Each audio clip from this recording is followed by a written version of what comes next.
ancient Greeks branded their slaves with delta for doulos slave. Okay, so as you can see, this is an ancient custom. You can look up a custom called the mark of consecration. Okay, but the Romans did it as well, right? Through tattoos, brands. Okay. In the American colonies, the branding of petty criminals was fairly common, but was abolished before the American Revolution. The use of branding to identify slaves, all right, in the antebellum, there's a movie called Antebellum where that happened. In the United States was widespread, however, it was often employed to punish slaves who attempted to escape.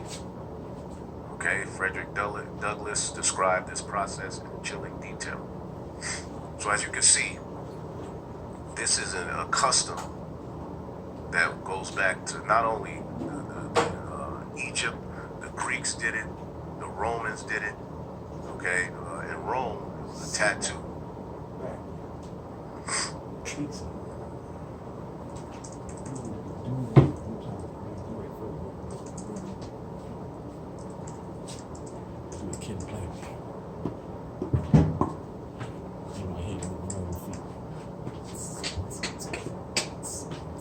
Okay? In ancient Rome, slaves were often tattooed as a form of punishment and to clearly identify them as property, particularly if they attempted to escape. So again, if that which is then is now, okay, how will this very thing play out in this time? It is not a philosophy. It's a physical thing, all right, that ultimately is going to tie you to their philosophy. It's going to tie you to them, all right, being your guide, right? Social stigma, tattoos were associated with lower class, punishment, identification.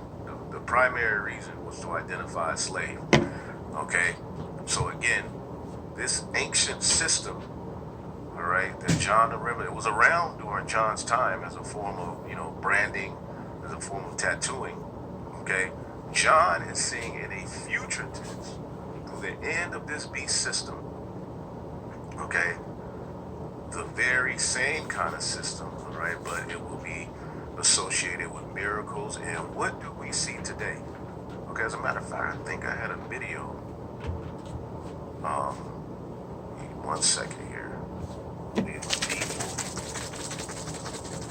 And now it's time for a special edition of Lefties Losing It. Give me 1 second. Take a look. I think I saved the video yesterday. Let's see if I got it here. Cattle brands are designed seared into the hide of livestock to identify the owner. Introduced by the Spanish in North America, The Spanish is a part of the beast system. That's one of the 7 heads. Right? Where did they get that from? Let's see, this is how the image is living today. Okay, all of these customs were passed down. branding has been practiced for about 700 years. On the open range, cattlemen took pride in recognizing different brands, and some, like the famous Nat Love, became professional brand readers who helped settle disputes. Branding language was easy to understand once mastered, and most brands on the Texas frontier were made with dotting irons, a half circle, a small half circle, and a straight line. Using these tools, ranchers could create a variety of designs. Brands were read from top to bottom and left to right. Cattle thieves, known as brand burners, would alter brands. To combat this, ranchers created larger brands harder to modify. So what are they gonna do today? That you can't modify. In 1881, George B. Loving published the Stock Manual, a comprehensive list of Texas stock brands with over 2,000 registered. Join us at Wild West. So there you go. So John the Revelator is basically seeing that very same kind of system, but again, how will that play out today? Well, I mean, through these chips, look what they're talking about doing. The quantum chip is going to change the world. Okay?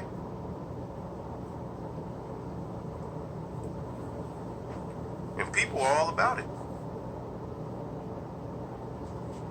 And there's so many avenues and aspects of this technology being promoted, like they put Elon Musk out there, but there's all kind of stuff going on.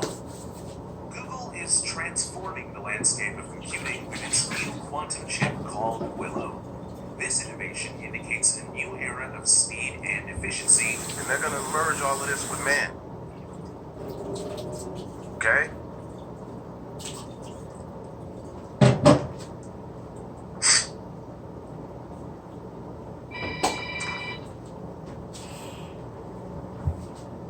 Okay?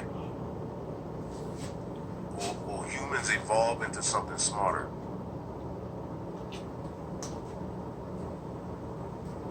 See that? Look it up.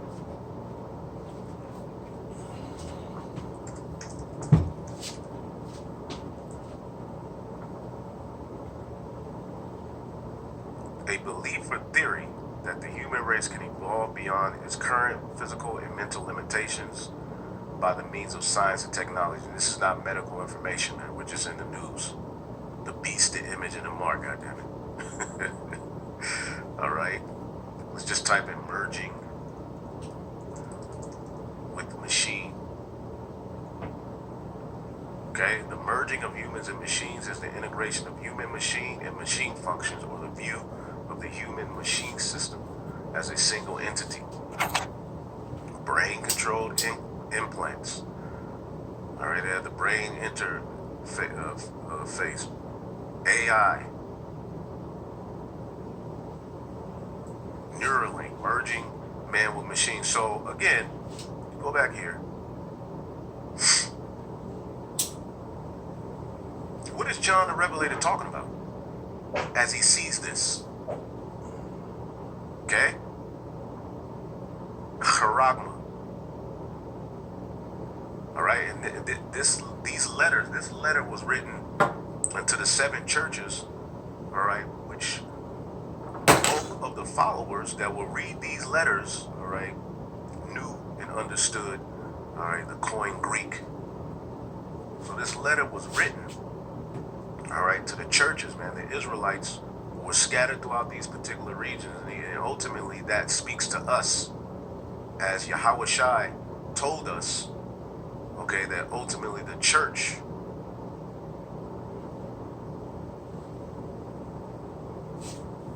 Acts 1 and 6. And when they would therefore come together, they asked of him, saying, Lord, wilt thou at this time restore the kingdom to Israel?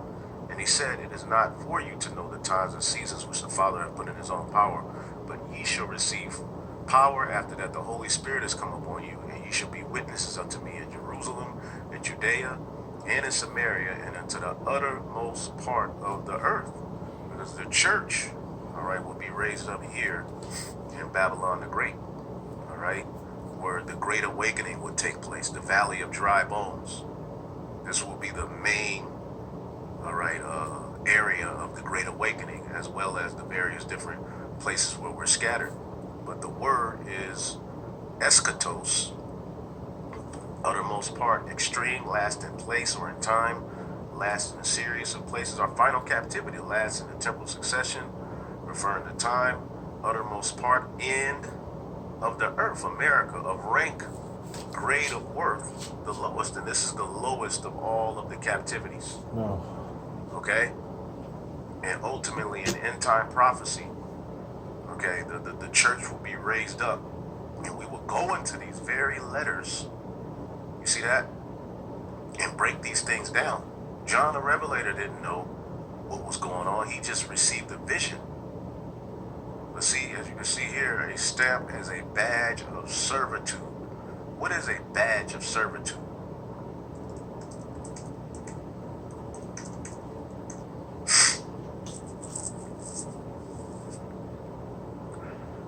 A badge of servitude refers to a social or legal restriction, while not explicitly slavery, is considered a lingering effect of slavery and functions to limit the freedoms and opportunities of a person based on their race, all right, but ultimately you will be, all right, subject to receiving the charagma in the near future if you want. to live, man. If you want to buy and sell, that's life. That's All right, that's life. Okay, but more than anything, it's going to ultimately make him your owner.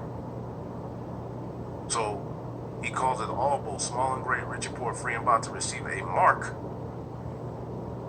in their right hand or in their foreheads, that no man might buy or sell, save he that had the mark or the number of his name, which the number of his name is associated with 666, chi-side stigma. We always break that down.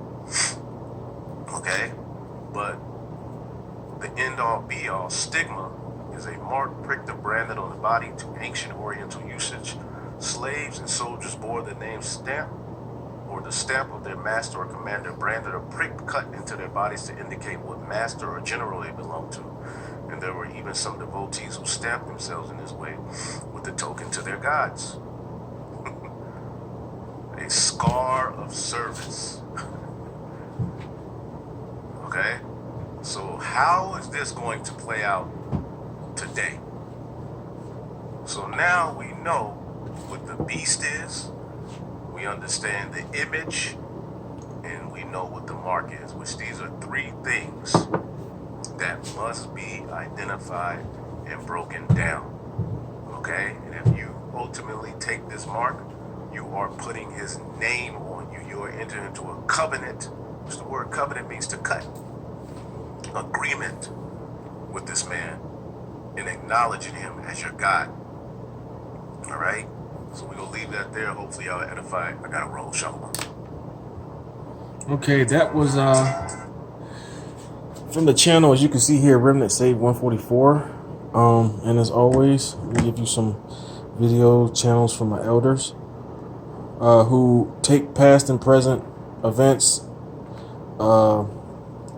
with the power from on high, sent from on high, from Yahweh Ba'ashem Yahweh Shah, in the name of the Father is Yahweh, the name of his only God begotten Son, who the world ignorantly calls Jesus Christ. His name is Yahweh Shah, because both names were said in Hebrew. Because back during the time of Moses and during the time of Joseph and Mary, that was the language that they spake. As it is written, roughly paraphrasing, Hebrew is the language of the heavens. Okay, but what is the Mark 666? What is the 666 Mark II GMS Truth? Is Elder Apostle Tahar. The video we just saw was from Elder Yashawamba, Remnant State 144. Elder Apostle Orion Lob is GMS Info Doc Channel 12. Elder Apostle Gabar is the one who runs GMS Daily Edification 4. Elder Apostle Tahar, Elder Apostle Gabar, and Elder Bishop Sakaran run GMS Apostle Street Ministry. Lord will, they do those every Saturday. This Jacob Barak 2 is an elder bishop up north, and Fire Cures Leprosy is an elder bishop, GMS Beatitudes. But not to take anything away, because as you can see right here, these are all channels that I subscribe to, because I've all learned things through the Spirit through all these channels. But I'm going to go ahead and scroll through those, so you can go ahead and if you got any questions, like I said, through the Spirit and power of Yahweh Ba'ashem Yahweh Shah, these people are able to take past and present events and filter them through the Apocrypha, the New Testament, and the Old Testament. Okay. This one right here, Elder Apostle or Apostles Live GMS 34th, is Elder Apostle Gabar, ran by Elder Apostle Gabar and Elder Bishop Sakaran. Tuesdays, Lord permitting. And like the Spirit always says through Elder, always has Elder Apostle Gabar say, the internet, this ain't a thing to get accustomed to, like it's going to be running forever or something. Like this is a means to an end. It was prophecy that the Most High will pour His Spirit, into His men and send them out in the highways, byways, and the hedges, as well as online too, which the internet is the unicorn that I learned, I was able to hear and then be able to understand through the Spirit of the Lord, Yahweh Ba'ashem Yahweh Shah, so that this can reach, that this word and this new song, this gospel can reach the four corners of the earth. Ignore Sonic Fox, that's carnal stuff. Ignore Mike, that's carnal stuff. So this is a means to an end. I mean, it's now the elect, can be sealed at a linear rate as opposed to, people having to try to traverse physically, through all four corners of the earth, and even then, the whole nation wouldn't be able to, or the elect wouldn't be able to hear it. But the Lord is doing His thing, and He's not a man that He should lie. So these things are coming to pass. But yeah, you got guys here in all these different states, here abroad, the different states here in Babylon, and abroad, meaning, over in the UK, Holland, Jamaica, the Virgin Islands, London, the old UK there. Yeah, one of them is GMS Babylon is fallen. That's what I'm thinking of. Good night, Mr. Bond. Inside joke.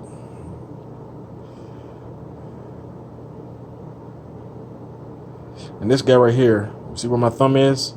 See that name that I just covered?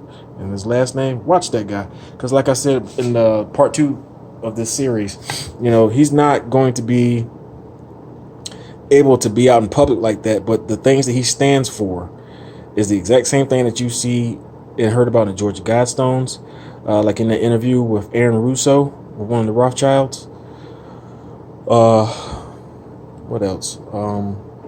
Well, it's all about total control. That guy, something Hawaru, this little small head over there that's talking about, performing, he wants to have tabs on everyone via under skin surveillance.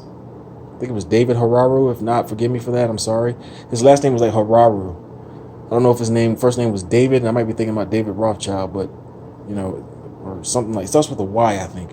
And also, as the Spirit always says through Elder Apostle Picard, keep your medicine strong, meaning, keep your prayers up. Here's an image of the Lord's Prayer. It's a full spectrum prayer, meaning it covers everything that we both know and don't know that we're praying for. As always, that word right there, Mayan, Mayan, stands for the word from, F-R-O-M. You know what? Let me get a pen. I'm sorry. Forgive me for that.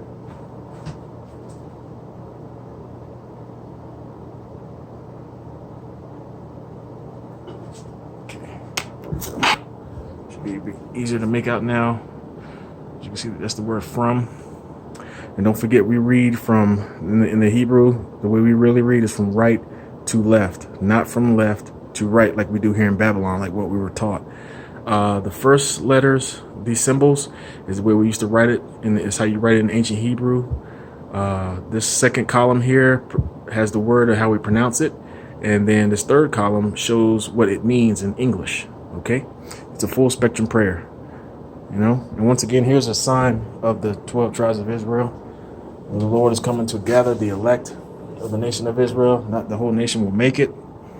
The 144,000, 12,000 men from each of these 12 tribes, as well as the innumerable multitude and the 12, as well as Peter, who was King David, but his presence was here, and he went back to the spirit world, I want to say back in 99 or 2000, right around that time frame. So our king was already here, and he served captivity here with us. Now he's back at the altar. So until next time, I hope you guys were enlightened as I was, and Lord willing, I'll be able to come back with more videos. Okay, so until the next time, I'm gonna give all praises, honor, and glories to Yahweh, Bahasham, Yahweh Shai, Bahasham, Rakah Kudash. Double honors to the elders and apostles and bishops of Great Millstone, and shalom to the elect. Stay strong. Shalom.